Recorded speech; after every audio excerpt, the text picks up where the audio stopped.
আজ বানাবো পনির বাটার মশলা। প্রথমে আমি টমেটোটাকে চারফেলি করে কেটে জলে নিয়ে নেব কাজু বাদাম, চালমগজ, কয়েকটা শুকনো লঙ্কা, গোটা গরম মশলা সেদ্ধ হতে বসিয়ে দিলাম। এদিকে আমি পনিরটাকে ছুরি দিয়ে ছোট ছোট করে টুকরো করে কেটে নেব। এদিকে আমার এটা সেদ্ধ হয়ে গিয়েছে, হালকা নুন চিটিয়ে নামিয়ে দিলাম।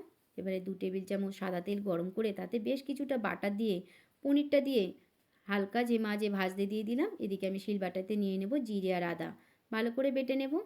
এদিকে পনিরটা আমার ভাজা হয়ে গিয়েছে, তুলে নেব। দিয়ে নেব এদিকে টমেটো ঠান্ডা হয়ে গেছে পেস্ট করে। এদিকে জিরে আদা বাটাটা বাটারে দিয়ে নুন চিটিয়ে কাশ্মীরি লঙ্কার গুঁড়ো দিয়ে বেশ করে ভাজা ভাজা করে নেব। এদিকে আমি টমেটো পেস্টটা দিয়ে বেশ করে নাড়াচাড়া করে নেব। আর এদিকে আমি আমুল দুধটা হালকা গরম জলে গুলে নেব। নিয়ে টমেটো সস আর সামান্য একটু চিনি চিটিয়ে হালকা হাতে নাড়াচাড়া করে নিলাম। নিয়ে এবারে দুধটা দিয়ে বেশ করে মিশিয়ে দেব।